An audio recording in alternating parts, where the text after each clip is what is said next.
Hey there, Danielle Matthews here. I am coming to you live from Florida. And if you're just coming across my content, I am on a mission to help people break free of PTSD, of their past, of the memories that are pulling them down, and be able to start to sow the seeds and nurture the seeds for post-traumatic growth to bloom.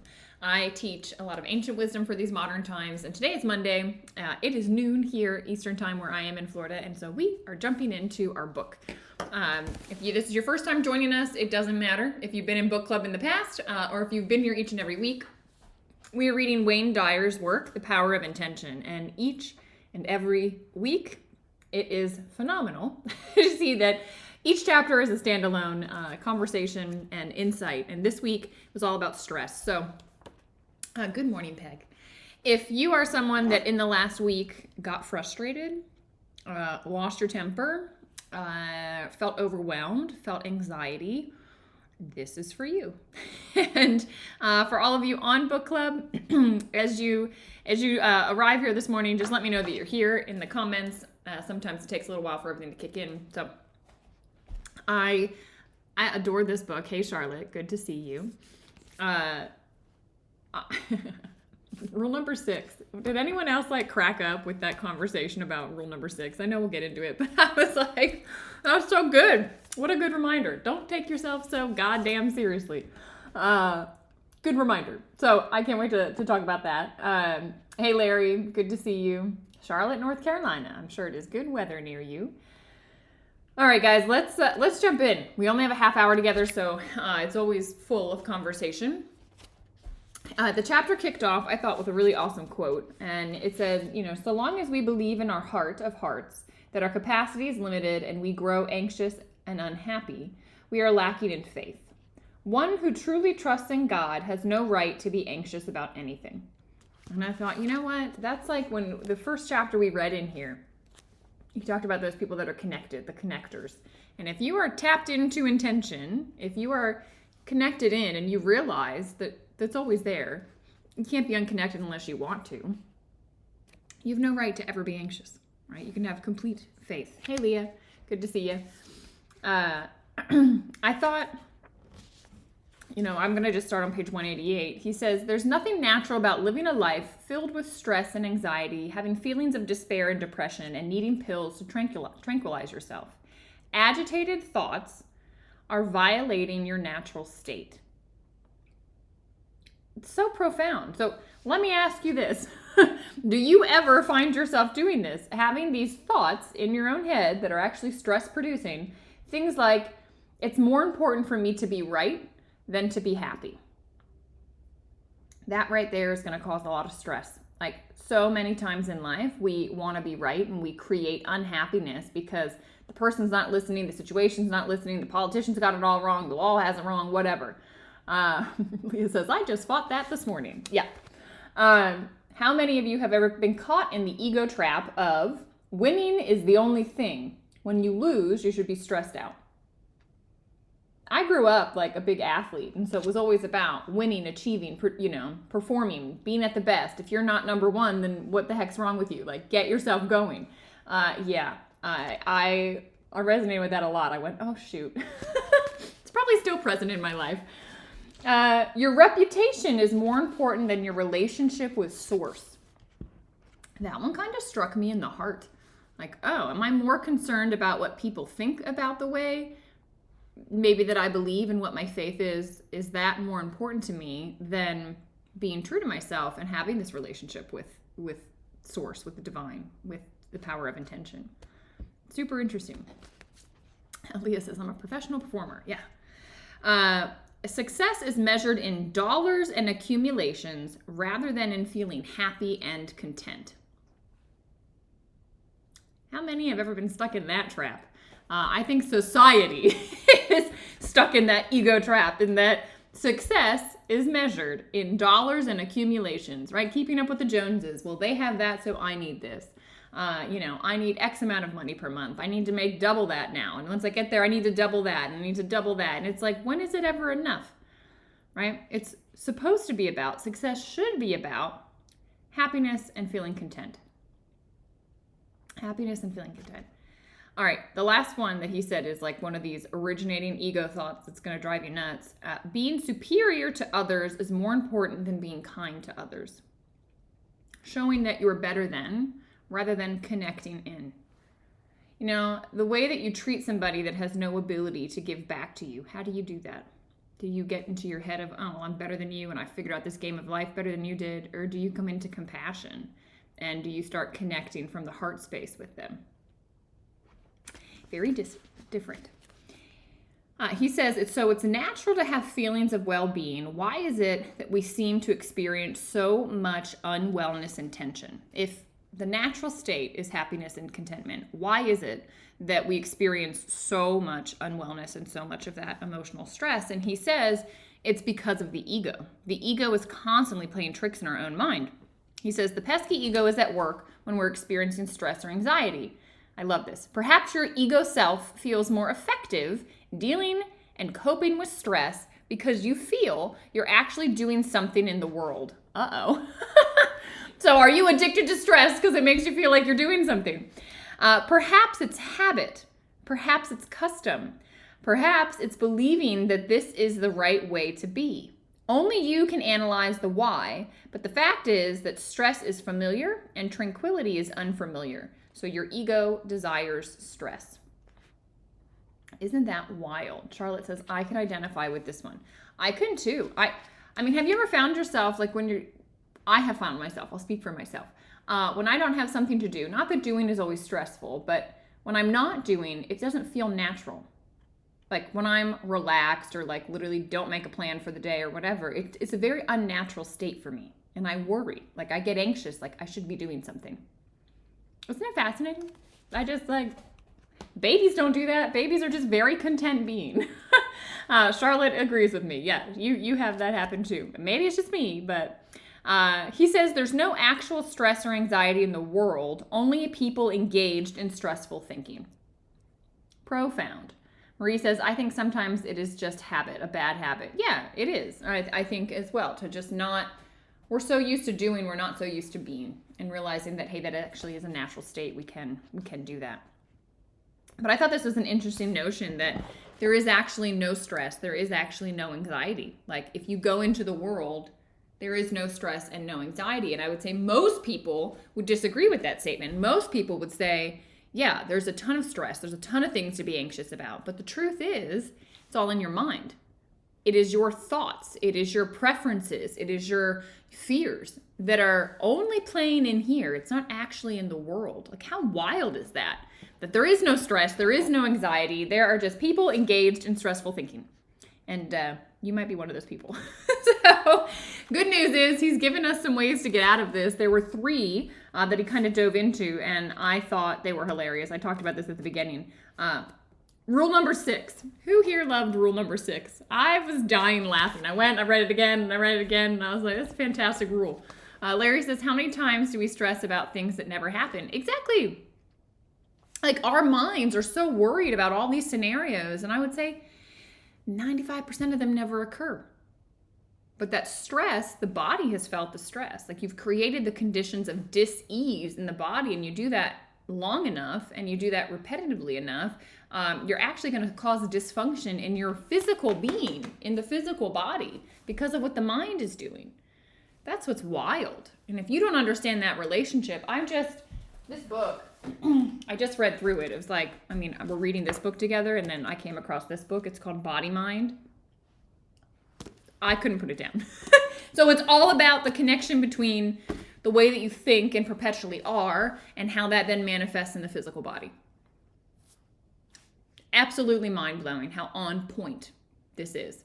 And the more that you are in your stress state, in your thinking, worrying about, as Larry says, all the things in the future, or about the past and how you should have handled things and blah, blah, blah, all you're doing is creating dis-ease in the present moment in the body. You're not solving anything. You're not solving a future problem. Like if you just realize you've got the power of intention always connected with you, how could anything ever go wrong? It can't. You show up fully in the present moment. You've worked on that connection. You are the 7 faces of intention, right? You bring the creativity. You bring the love. You bring the kindness. You bring the beauty. You remember that things are always in abundance, that things will always flow. You're receptive to how things are. You do that, and you're invincible. So why in the world would you let your ego talk you out of it? You know? The ego is just chatty Cathy up there having a lot to say that's worthless. So, with that, rule number 6. Put a 6 in the chat if you like. Did anyone else appreciate this as much as I did? This is where he's talking about the 2 politicians that are like having this conversation, and somebody walks in freaking out, and the one politician just looks at them and says, kindly remember rule number 6. And the person just like, oh, like it like vanishes and he walks out. Happens again. And, you know, he says, look, Marie, please remember rule number 6. And Marie just immediately resets herself. Larry says that was great. Yeah, rule number 6. The story makes rule number 6 memorable. Exactly. Karen gets it. Larry gets it. Charlotte gets it. Peg gets it. Amazing. So if you missed rule number 6, guys, Marie actually wrote it down in my phone. So she knows what to say when I get this way. When you get this way, you need to say, don't take yourself so goddamn seriously. That's rule number 6. And I love that the other, politician says, well, what are the other rules? There are no other rules. There's just rule number 6. Don't take yourself so goddamn seriously. Like, it's not that big a deal. I know for me, like when I go outside at night and I look at the stars, that it's the same feeling comes over me of like, you're so small. This issue is so small in the vastness of the universe. Why in the world are you letting it dominate your world? Like, stop taking it so seriously. Just stop. Remember rule number 6. He says, as you encounter stress, pressure, and anxiety in your life, remember rule number 6 at the moment you realize that you're thinking stressful thoughts. When you find yourself saying things like, I'm more important than those around me. My expectations are not being met. I shouldn't have to wait. I'm too important. I'm the customer here. I demand attention. No one else has these pressures. When you find that chatty ego of yours being self-righteous and all of the stuff that it was, chatting away saying, you just stop taking yourself so seriously. Knock it off. All right? That alone is like, there's a gem from every chapter, but that was a great gem in this chapter. Anyone else? Did anyone try that in this last week as you've been reading this?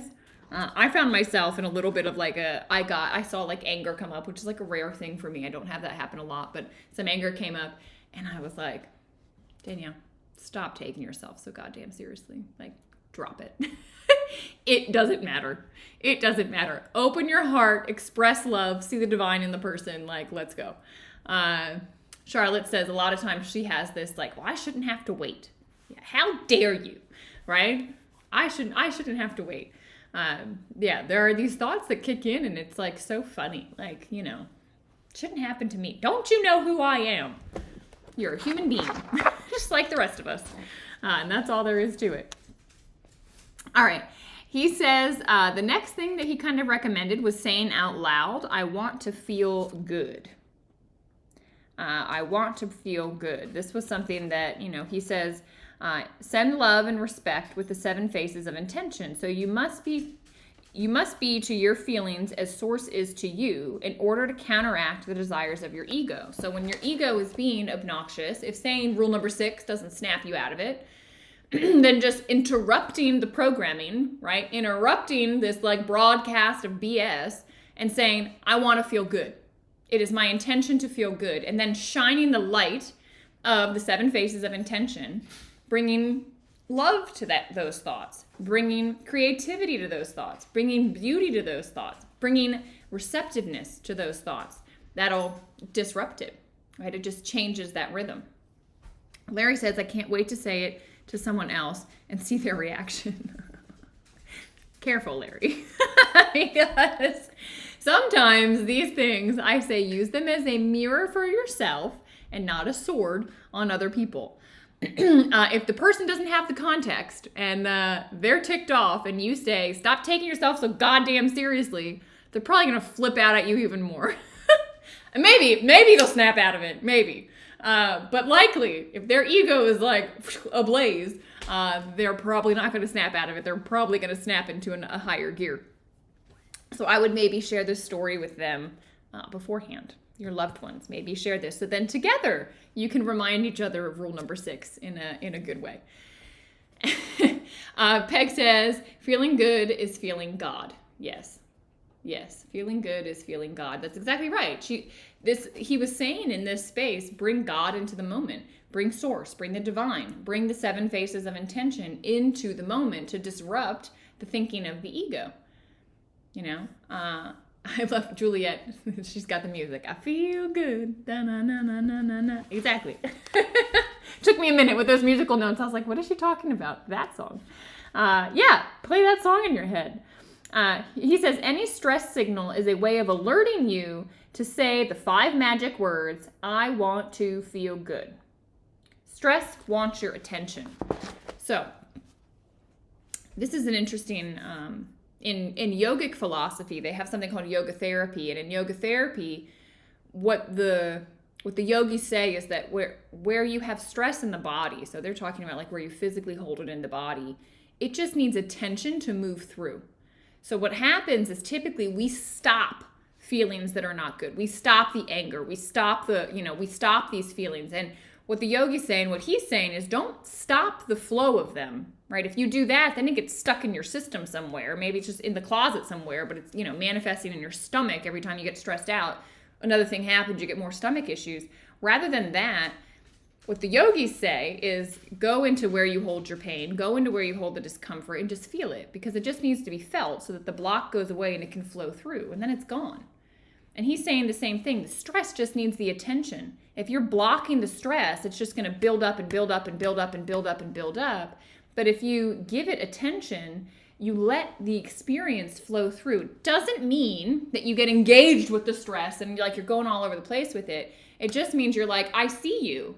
Like, let me shed light over here. Let me give love over here. Let me give acceptance over here. And when you make that space for it, it's no longer feeling like it's getting resisted and like banging around and not sure what to do. When you send it love, it relaxes and it feels like, oh, I just needed to be seen, and I just flow through.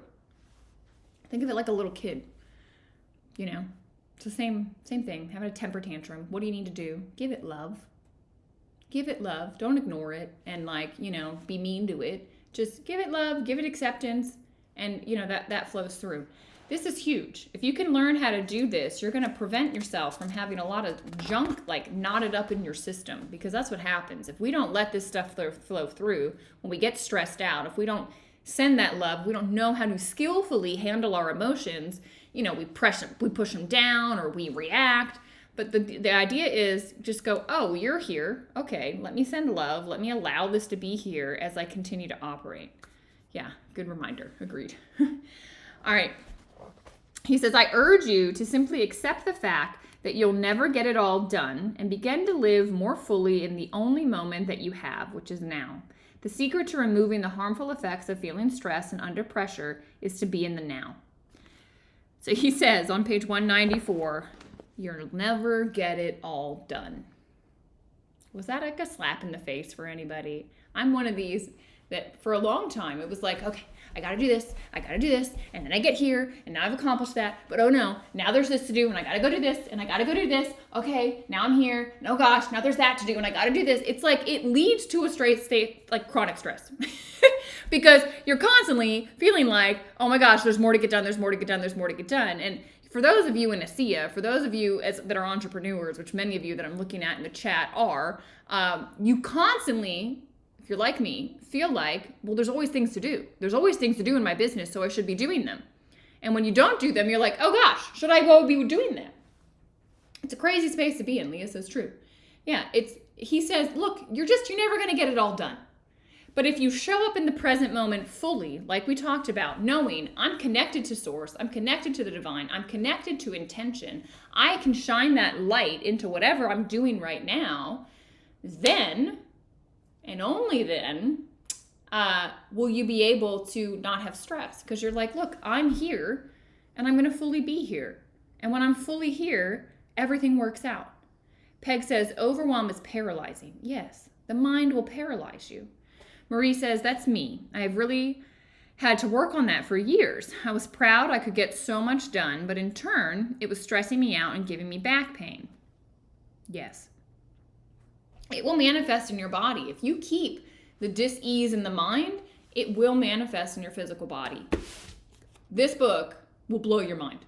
Okay? This is like, holy cow. I want to read it like 100 more times. It shows you. He goes step by step through the pieces of the body. Like, how do you hold your feet? Are you flat-footed or do you have an arch? You know, to like even how your eyes are. You know, how you like hold your body. It's amazing. A lot of people hold stress in their back, for sure. I did too. Leah says, it always does manifest in my body. Oh my. Yeah, all of us. It manifests in all of our body. None of us are getting around this. It's the way the body-mind complex works. What happens in the mental body moves through the energy body into the physical body. I feel like I need to start doing workshops on this so people understand what this is. Because once you understand that that's the way it works, now you have the key to unlock. And that's something that, anyway, I need to start putting that together. Because the more and more I'm learning on this, I'm like, this will set everybody free. Okay, here's a little exercise. Why don't we try doing this? On page 196, well, don't cheat. Don't go and look. I want you to come up with your own. He basically says, like, here are some examples of sentences that will lead to a path of least resistance, because that's what you want. So, for example, he says, if you have the thoughts of, I feel uneasy about the state of the economy, I've always lost so much money, if that's something that you are uneasy about, how do you replace that mindset? You replace it with something like, I live in an abundant universe. I choose to think about what I have and I will be fine. The universe will provide. That's being present. That's not allowing yourself to think of the money that you lost before. It's not allowing yourself to worry about where the money's going to come from in the future. It's knowing the universe will provide. Intention is abundant and it's always giving and it has no end. So if you can be in the present moment knowing that, guess what's going to flow to you, people? Abundance, money. Whatever you need is going to come if you're present. But if you have these lacking thoughts of, I've lost so much money, it never works out. Excuse me. If you have that, the state of the economy is stressing me out. We're going through a recession. Inflation's out the, wazoo. What do? I'm stressed. Well, guess what? You're going to pull in more of that because that's the energy space you're holding and it just pulls and pulls and pulls. So instead, you just have to flip what you're saying and replace it with this. So let's think of something you can say. If you have thoughts of, I have so many things to do that I can never get caught up. If those are thoughts that you tend to have, what could you replace them with? This one's really easy. He says, I'm at peace in this moment. I'll only think about the one thing I'm doing. I will have peaceful thoughts. So if you're stressed out with, oh my God, I'm never going to be able to caught up on all the things I can do, just cut it and say, you know what? I'm going to be in peace at this moment. I'm only going to focus on what I have right now in front of me. Peg says, my money and I have a wonderful relationship. It works with me and soars to provide absolute abundance. Well said. Yeah, you just need little phrases to kind of check yourself. What's over here? Leah says, it always does in my, I read that. Louise Hay advocates mind-body. Yeah, Charlotte, she's got lots of insight on this. Leah says, I choose to appreciate what I am doing right now, and I will attract even greater opportunity. Yes, that's a great way to reset that conversation. You didn't jump the gun, Peg. I moved to the second one, so you did it. you did a good one. You didn't jump the gun. That was perfect. All right, how about this one? I can never get ahead in this job. How can you reset that? Or maybe for you all business owners, I can never get ahead in a SIA. I can never get to the rank. I can never hit my lifetime rank. What could you replace that thought with? Because if you're saying that, guess what, my loves? You're never going to hit your lifetime rank because that's what you're asking for. If you're saying I can never get ahead in this job, guess what's going to happen? You're never going to get ahead in the job. All right, so what can you replace that with? What can you say instead of that? Think about how you can move with ease. Peg says, this job gives me the opportunity to grow. Beautiful. So then what's going to happen in your job? You're going to constantly grow. Think about what it is that you want. He says, I choose to appreciate what I'm doing right now, and I'll attract an even greater opportunity. Yeah. My health is a huge concern. I worry about getting old and becoming dependent and sick. Yeah. If you're having those thoughts, guess what's going to happen? he says replace it with I'm healthy. I think healthy. I live in a universe that attracts healing, and I refuse to anticipate sickness. My family members are causing me to feel anxious and fearful. Well, I choose the thoughts that make me feel good, and this will help me uplift those family members in need. You are the one thinking about what your family is saying. Remember the chapter about family and relationships? Like, knock it off. You're doing this in your own head. I don't deserve to feel good when so many people are suffering. I didn't realize so many people had this issue. This hasn't occurred to me. I've always thought, well, the better I do, the more people I can help. But there are some people out there, maybe this is you, where you feel like, well, how dare I do well when there's so many people that are unwell, that don't have the means? How dare I go and do that? When someone can't make $100 in a month, how dare I make $100 in an hour? That's wild thinking, but it's in some of us. It's programmed into some of us. So he says, I didn't come into a world where everyone is going to have the same identical experience. That's exactly right. Your soul came here for this unique experience, so don't compare it to somebody else's. That soul is learning a different lesson. And he says, I'll feel good, and by being uplifted, I'll help eradicate some of the suffering. Exactly right. I can't be happy when the person I really care about loves another and has abandoned me. Uh-oh. So in relationships, when relationships end, what do you do? Well, he says, feeling bad won't change this scenario. I trust that love will return to my life if I'm in harmony with the loving source. I choose to feel good right now and focus on what I have rather than what's missing. When you focus on what's missing, you'll get more of what's missing. When you focus on what you have, you'll get more of that. All right, he gave us 10 steps, and well, we got 4 minutes, so there's definitely not enough time to go through these steps, but I really thought, what was your favorite step? Like, go look at it right now. There were so many good ones. Rule number 6, keeping that in mind. So I'll remind you of the steps. Remember that your natural state is joy. Your thoughts, not the world, cause you stress. Number 3, you can change your thoughts of stress in any given moment and eliminate the anxiety for the next few moments or even hours or days. When you hear your step that you like, put it in the chat. Step 4, monitor your stressful thoughts by checking on your emotional state right now. So this constant, you can even set an alarm throughout the day. Just, how am I feeling now? How am I feeling now? Monitor yourself. Step 5, make a conscious choice to select a thought that will activate good feelings. Number 6, spend your time observing babies and vow to emulate their joy. Number 6 is mine. I look at kids and I'm like, they're still so close to the divine. And look at how happy they are. I absolutely love it. Number 7 is keep rule number 6 in mind. Number 8, accept the guidance of your source of intention. Number 7, practice being in silence and meditation. And step 10, as always, stay in a state of gratitude. Leah's like number 7, rule number 6. Peg says, sometimes suffering is associated with being spiritual, martyrdom. Well, careful. I think that, as we know, intention is abundant and wants us to be abundant. So, slippery slope there with that. For me, it's like thinking about babies. You want to know what it looks like to be in bliss and to be happy. How do babies react moment to moment? They're just happy. Like, they accept everybody. They're happy to see everybody. They're just happy. All right.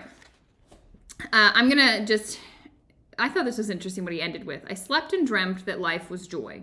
I awoke and saw that life was service. I acted and behold, service was joy. Remembering that you will find joy in the service of others is what he's saying. Peg says, babies are bliss mirrors. They are. They're so cute. You feel good not because the world is right, but your world is right because you feel good.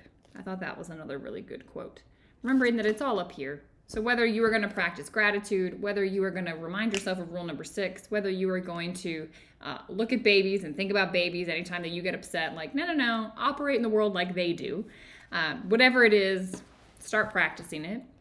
Next week, we're going to talk about chapter 12. I love this. Leah says, I am addicted to the feeling of joy. Marie says, yes, gratitude is good. It changes so many things. Charlotte says, serving others will always help. Yeah. Bliss is joy plus love, Peg says. All right. Chapter 12. It's my intention to attract ideal people and divine relationships. Well, hot dog. He is so good. That is a pretty short chapter. It's like 14 pages. So that's what we're going to be learning about this week. As you have favorites, quotes, or anything, please drop them in the our Telegram chat. I am still getting used to the Telegram chat, so sorry I'm not more active in there. It will be my intention to be more active in there. But I appreciate you all. Great conversation today. Always insightful, this man. And I hope that you can start applying it. And just rule number 6, don't take yourself so seriously. All right, guys, lots of love. I will see you in a week, if not before. And I hope you have a beautiful, beautiful day.